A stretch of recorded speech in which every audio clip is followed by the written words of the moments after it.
अब ए को द में मिला देंगे तो द।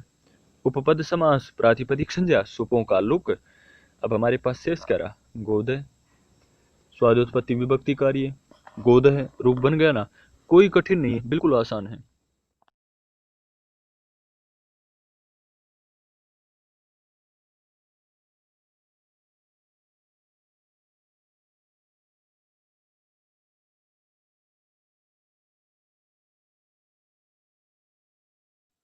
नमस्ते जी। आज हम आपके साथ पूर्व कृदंत के भाग 3 में सूत्र, सूत्र व्याख्या और उनके उदाहरणों की सिद्धियों को प्रस्तुत करेंगे। पूर्व वीडियो में भी इसी प्रकार सूत्र, सूत्र व्याख्या और उनके उदाहरणों की सिद्धियों को आपके सामने प्रस्तुत किया था। भाग 3 में हमारा प्रथम सूत्र है गस्तकन। सूत्र के पश्चात सूत्र संख्या भी दे रखी है, ये पाणिनिकृत अष्टधाई से लिया गया है। ठीक है। सूत्र क्या है? गस्थकन। गस्थकन सूत्र कहता है गई धातु से शिल्पी कर्ता अर्थ में थकन प्रत्यय होता है। क्या प्रत्यय होता है? थकन प्रत्यय। किस अर्थ में? शिल्पी कर्ता अर्थ में, अर्थात शिल्पकार। ठीक है। किस धातु से? गई धातु से। अब शिल्पकार किस प्रकार के होते हैं आपको पता ही होगा। तो आइए उदाहरण के द्वारा समझते हैं। सबसे पहले उदाहरण है हमारे पास गाथक। अब गाथक सूत्र का अर्थ क्या है? गाने वाला, स्वरों की रचना करने वाला, गाने वाला। अब गाथक में कौन सी धातु है? गई शब्दे, गई शब्द धातु है। अब गई का जब हम आदेश उपदेश अशिति से ऐकार के स्थान पर आकारादेश करेंगे तो क्या रूप बनेगा? गा बनेगा। तो हमारे पास सूत्र क्या, शब्द क्या रहेगा? घा। अब गा के साथ हमें थकन प्रत्यय करना है। ऊपर बताया था ना, गई धातु से शिल्पी अर्थ में थकन प्रत्यय होता है। तो गस थकन सूत्र से थकन प्रत्यय करेंगे। गा प्लस थकन, कृदतिंग से कृत संज्ञा और अर्धातुकम शेष से अर्धातुक संज्ञा। इसके पश्चात नकार की इच संज्ञा कर देंगे, नकार का लोप कर देंगे। किस सूत्र से? हलंत्यम से इच संज्ञा, तस्य लोप से लोप। हमारे पास शेष क्या रहेगा? गाथक। अब गाथक हमारे पास शेष रहेगा, तो हमें रूप क्या बनाना था? गाथक। प्रातिपदिक संज्ञा करेंगे किस सूत्र से? कृत तद्धित समासास्य से। और उसके पश्चात स्वादुत्पत्ति विभक्ति कार्य गाथक है। हमारा रूप बन गया ना। इसी प्रकार पूर्व सिद्धियां भी थी, जैसे भाग 1 में, भाग 2 में भी इसी प्रकार की सिद्धियां थी। कृदंत प्रकरण की सभी सिद्धियां बिल्कुल इसी प्रकार चलेंगी। एकाध स्थान पर कुछ परिवर्तन होगा, किसी में सूत्र थोड़े ज्यादा लगेंगे और किसी में कम लगेंगे। तो वीडियो काफी लंबा हो सकता है, इसलिए मैं आपको मुख्य मुख्य बातें ही बताऊंगा और आपके सामने सिद्धि प्रस्तुत करूंगा। ठीक है। और कुछ समझ नहीं आए तो डिस्क्रिप्शन में हमारा नंबर है, वहां से संपर्क कर सकते हैं या आप कमेंट करके हमें बता सकते हैं। आइए इसी कड़ी में जब हम आगे बढ़ते हैं तो अगला सूत्र आता है न्यूट्च। कौन सा सूत्र आता है? न्यूट्च। अब न्यूट खुद एक प्रत्यय है। न्यूट प्रत्यय क्या कहता है? गई धातु से शिल्पी कर्ता अर्थ में न्यूट प्रत्यय होता है।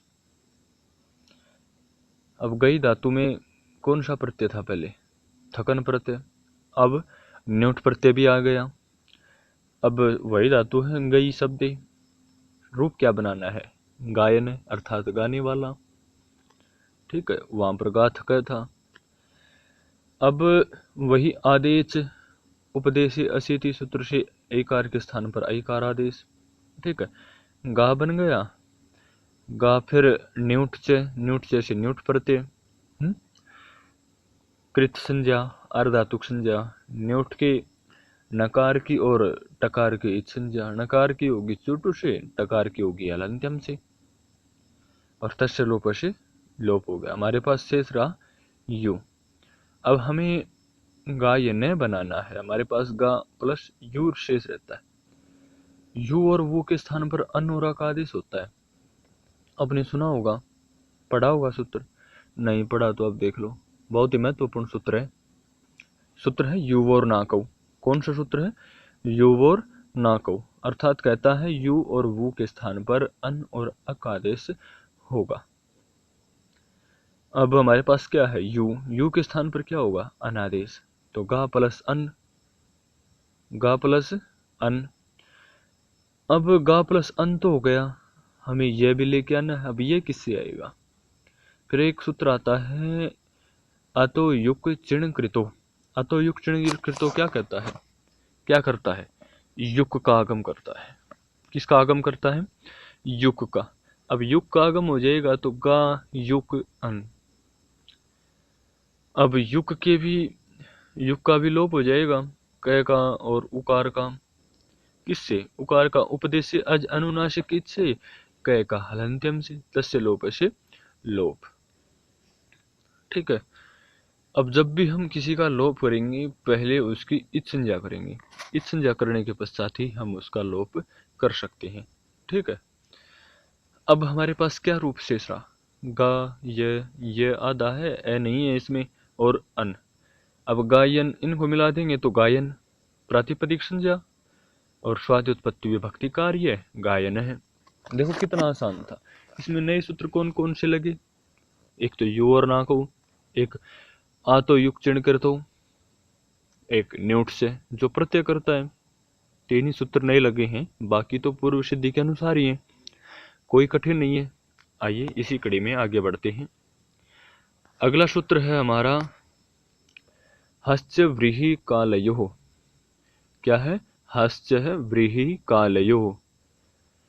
सूत्र के अर्थ में बताया गया है ओहाक और ओहांग धातुओं से न्यूट प्रत्यय होता है व्रीहि और काल करता हो तो, व्रीहि और काल करता हो तो। आइए उदाहरण के द्वारा समझते हैं। उदाहरण में हमारे सामने उदाहरण है हायनो। क्या है? हायनो। अब जब हम हायनो की सिद्धि करेंगे तो हा धातु है, हा धातु को हस्य व्रीहि कालयो सूत्र से न्यूट प्रत्यय करेंगे। हा न्यूट, न्यूट का यू शेष रहेगा, बाकी सब लोप हो जाएगा। इसमें कृत संज्ञा भी करेंगे, अर्धातुक संज्ञा भी करेंगे। अब यू और नाको से अनादेश हो जाएगा, हा प्लस अन। अब हमें बनाना क्या है? हायनो। आ तो युग चिण करते से युग का आगम, हा या अन, इतना रूप बन गया। इसके पश्चात हायन हमारा बन गया तो प्रातिपदिक संज्ञा कर देंगे, और प्रातिपदिक संज्ञा करने के पश्चात स्वाद्योत्पत्ति विभक्ति कार्य हायनो बन गया ना। अब जो कार्य नो ओकार आना है वो सब स्वाद्योत्पत्ति विभक्ति कार्य में है। और वो किस प्रकार आएगा, यदि आपको पूछना है, समझना है, वैसे हमने पूर्व सिद्धियों में बता रखा है। यदि आपको फिर भी पूछना है, पूछने की इच्छा है, तो आप हमें कमेंट कीजिए, हम आपको बताएंगे। इसके पश्चात अगला सूत्र है प्रुश्रिल्व समभिहारे वुन। प्रुश्रिल्व समभिहारे वुन। सूत्र कहता है समविहार साधुकारिता अर्थ गम्यमान होने पर प्रू, स्त्री और लृ धातुओं से वुन प्रत्यय होता है। किन किन धातुओं से? प्रू, श्री और लृ धातुओं से वुन प्रत्यय होता है। ठीक है। और किस अर्थ में? समविहार और साधुकारिता अर्थ में, जो गम्यमान अर्थ है। अब हमारे पास उदाहरण है प्रवकः। प्रवकः क्या कहता है? इसमें धातु कौन सी है? प्रुंग गतौ इसमें धातु है। अब प्रुंग गतौ में शेष क्या रहेगा? प्रू, गय की ईट संज्ञा हो जाएगी, तस्य लोप से लोप हो जाएगा। अब प्रुश्रिल्व समविहारे वुन से वुन प्रत्यय, प्रू प्लस वुन, कृत संज्ञा अर्धातुक संज्ञा, वुन के नकार का लोप हो जाएगा। अब यू और वू का मैंने आपको बताया था पूर्व में, तो यू और नाको से अकादेश हो जाएगा, प्रू प्लस अक। हमें बनाना क्या है? प्रवक है। अब प्रवक बनाना है तो आगे स्वर है तो ऊ है, गुण प्राप्त है तो गुण कर देंगे। सार्वधातुकार धातु कयो से गुण, ए जो अया वा याव से अवादेश गुण होगा तो ऊ को ओ हो जाएगा। अब जब ओ को अवादेश होगा तो प्रवह अक, अब इनको मिला देंगे तो प्रवक है। प्रातिपदिक संज्ञा स्वादुत्पत्ति विभक्ति कार्य प्रवक है। बिल्कुल आसान है ना। बिल्कुल इसी प्रकार सर्क है, इसमें धातु बदल गई, श्री गतौ श्री रहेगा, बाकी वही कार्य चलेंगे। इसी प्रकार लावक है, कोई परिवर्तन नहीं है, बस धातु का परिवर्तन है। इसमें लू ये छेदने धातु है, ठीक है। इसी प्रकार गुण होगा, अवादेश होगा, अकादेश होगा, सब कार्य वही चलेंगे। फिर इसके पश्चात अगला सूत्र आता है आशीषित से। आशीषित से क्या कहता है? आशीर्वाद का विषय होने पर धातुओं से कर्ता में वुन प्रत्यय होता है। अब जीवक है, जीवित रहो, जीवक है जीवित रहो क्या कहता है? इसमें धातु क्या है? जीव प्राण धारणे, जीव प्राण धारणे। अब जी हमने यहां पर ले लिया, जी आशीषित से वुन प्रत्यय हो गया, कृत अधिंग से कृत संज्ञा और धातुक संज्ञा, नकार का लोप हो गया। अब वो के स्थान पर अक, जी अक, जी अक बन गया। अब प्रातिपदिक संज्ञा स्वादुत्पत्ति विभक्ति कार्य जीवक है, ठीक है। बिल्कुल आसान है, ज्यादा कठिन नहीं है, ठीक है। अब इसी कड़ी में जब हम आगे बढ़ते हैं तो हमारा सूत्र आता है कर्मण्यन। कर्मण्यन सूत्र क्या कहता है? कर्म उपपद रहने धातु से अण प्रत्यय हो। अब कुंभ कार्य की सिद्धि बहुत ही महत्वपूर्ण सिद्धि है, अर्थात घड़ा बनाने वाला। अब कुंभ कार्य में कौन सी धातु है? इसमें है धातु डोकरीय करणी। पूछ लिया जाता है नेट की परीक्षा में, एसटेट की परीक्षा में, सी टेट की परीक्षा में, और प्रतियोगी परीक्षा जितनी भी संस्कृत की है वहां पर पूछ लिया जाता है कुंभ कार्य में कौन सी धातु है। या आप कक्षा की परीक्षाएं दे रही हैं उसमें भी पूछ लिया जाता है, जो छोटे प्रश्न आते हैं 20 क्वेश्चन है, तो डोकरीय करने धातु है, ठीक है। अब डोकरीय करने धातु की भुआदयो धातु से धातु संज्ञा करेंगे, कुंभ अम क्री अण, इस प्रकार इसको बनाएंगे, ठीक है। कर्म उपपद रहते, ठीक है। कर्मण्यन से अण प्रत्यय हो जाएगा, कृत संज्ञा अर्धातुक संज्ञा अचो यणति से वृद्धि होगी, ठीक। अब वृद्धि किसकी होगी? क्री की, और क्री को वृद्धि होगी तो कार उर्ण रपर से, रपर भाव जब कार बनेगा, अब कार बनेगा तो अण के अणकार की संज्ञा करेंगे, लोप करेंगे। फिर उसके पश्चात हम इसको मिलाएंगे तो कुंभ प्लस अम प्लस कार, ये बनेगा। अब उपपद मतिंग सूत्र से उपपद समास करेंगे, फिर प्रातिपदिक संज्ञा करेंगे, सुपों का लुक करेंगे। किस सूत्र से? सुपो धातु प्रातिपदिक योग सूत्र से सुपों का लुक करेंगे तो कुंभकार है, अर्थात कुंभकार बन गया। स्वादुत्पत्ति विभक्ति कार्य है तो कुंभकार है हमारा रूप बन गया। इसी कड़ी में जब हम आगे बढ़ते हैं तो अगला सूत्र आता है हवा वामश्च। सूत्र कहता है कर्म उपपद होने पर हवेय वेय और मांग धातुओं से भरी अण प्रत्यय होता है। ज्यादा कठिन नहीं है, बिल्कुल ही सरल है, ठीक है। अब स्वर्ग हवाय अर्थात स्वर्ग को जीतने की दृष्टि से ललकारने वाला, कौन? महायोद्धा। अब इसमें धातु क्या है? वेय स्पर्धायाम शब्दे च। अब इसमें सुपादि प्रत्यय भी आ जाएंगे साथ में, स्वर्ग अम हवि, भुआदि धातु से धातु संज्ञा, आदेश उपदेशी अशीति से एकार को ऐकारादेश, एकार को आकारादेश, स्वर्ग अम हवा। अब आगे आता है हवा वामश्च सूत्र। हवा वामश्च सूत्र क्या कहता है? ऊपर अण प्रत्यय करता है, तो स्वर्ग अम हवा अण, कृत संज्ञा अर्धातुक संज्ञा, युक का आगम किस सूत्र से? आतो युक क्षण कृतो से। अब इन सब का हम लोप कर देंगे, जिन जिन का लोप होना है। हलंत्यम उपदेशी अजनुनाशक से, तो हमारे पास शेष क्या रहेगा? स्वर्ग अम हवा ये हमारे पास शेष रहेगा। तो हम अब इनका मिलान करेंगे तो स्वर्ग अम हवा और यह शेष रहेगा। उपपद समास करेंगे, प्रातिपदिक संज्ञा करेंगे, सुपों का लुक करेंगे और हमारे पास शेष क्या रहेगा? स्वर्ग हवाय। और स्वादि उत्पत्ति विभक्ति कार्य है, स्वर्ग हवाय है। इसी प्रकार तंतुकाय अर्थात धागा बुनने वाला, इसमें धातु है वेय तंतु संताने। ठीक है, कौन सी धातु है? वेय तंतु संताने। बिल्कुल इसी प्रकार इस रूप की सिद्धि होगी, कोई परिवर्तन नहीं है, केवल धातु धातु में परिवर्तन है।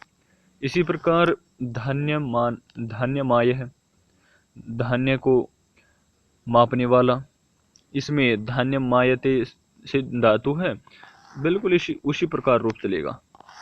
अगला रूप सूत्र है हमारा आतो अनुपसर्गे कह। सूत्र का अर्थ कहता है उपपद रहित आदंत धातु से कर्म उपपद रहते कह प्रत्यय हो।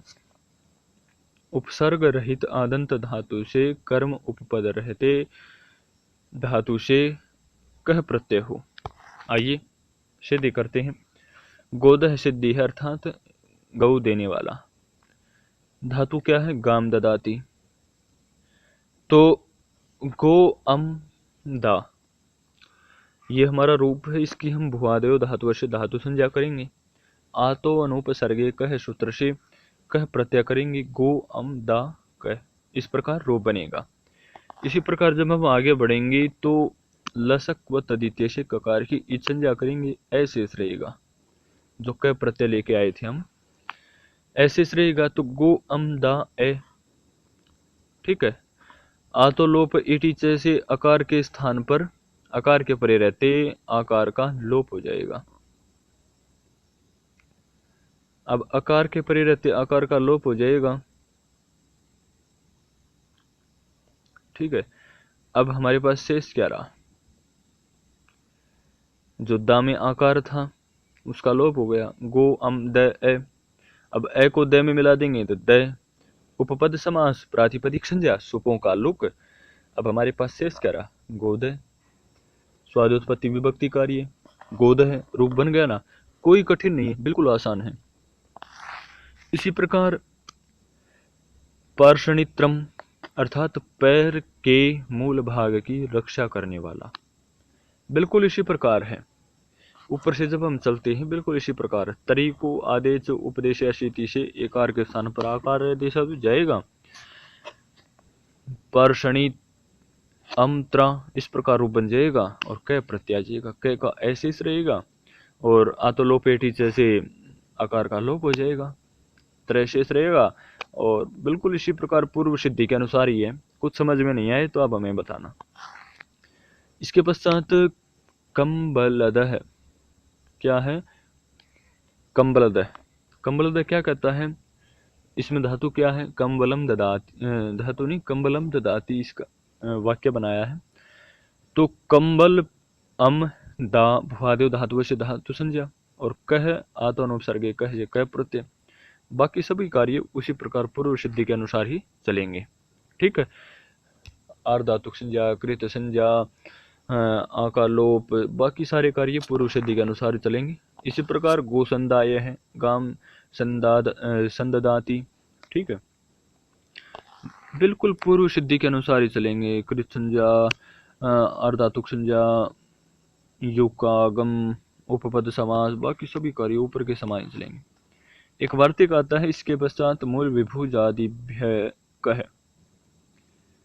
मूल विभुजादिभ्य कह, ये कहता है मूल विभुज आदि शब्दों से कह प्रत्यय होता है, शब्दों में कह प्रत्यय होता है। अब मूल विभुज हमारी सिद्धि है तो मूल उपपद रहते हुए मूलानि विभुजित विभुजति, सस प्रत्यय आ गए यहाँ पर, वी ये धातु विभुज की, और भुज, भुज क्या है? विभुज। तो भुआदेव धातु से धातु संज्ञा, उपसर्ग क्रिया योग्य से वी की उपसर्ग संज्ञा होगी, वी उपसर्ग पूर्वक। ठीक है, भुज धातु होगी। ते प्राग धातु से उपसर्ग का पूर्व में प्रयोग धातु का। ठीक है, अब सूत्र हमने पढ़ा था, वार्तिक हमने पढ़ा था मूल विभुज आदिभ्य कहे, तो वार्तिक शिक प्रत्यय हो गया मूल शश विभुज कहे, और कृत संज्ञा अर्धातुक संज्ञा अब क का लोप ऐसे रह गया, तो हमारे पास शेष क्या रहा, मूल शश विभुज अ, पुगंत लघु पदस्य जैसे गुण प्राप्त था, किंगति जैसे निषेध हो गया। अब मूल शश विभज अ, अब इनको मिला देंगे तो भज भुज बन जाएगा, और उपपद समास प्रातिपदिक संज्ञा शुपों का लुक मूल विभज, अब इनको मिला देंगे तो मूल विभज है, स्वादुत्पत्ति विभक्ति कार्य। कोई कठिन था नहीं। इसी प्रकार महिद्र है, महिम धरती, बिल्कुल इसी प्रकार। ठीक है ना, ध्री धातु है इसमें, कह प्रत्यय बिल्कुल उसी प्रकार पूर्व सिद्धि के समान ही गुण प्राप्त होगा, निषेध हो जाएगा किंगति जैसे। इसमें इको यणसी सूत्र लगेगा एक नया। ठीक है, री को रे आदेश करने के लिए। ठीक है, इसके पश्चात क्रुद्ध है,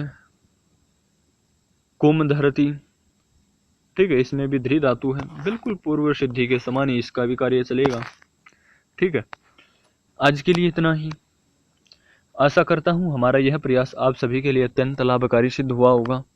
साथ ही इसी प्रकार की नई नई वीडियोस देखने के लिए और व्याकरण की सिद्धियों को समझने के लिए हमसे संपर्क करें, हमारे चैनल को सब्सक्राइब करें, साथ ही वीडियो को लाइक शेयर जरूर करें, जिससे आपके मित्र भी इसका लाभ ले सकें। धन्यवाद, फिर मिलेंगे अगली नई वीडियो में।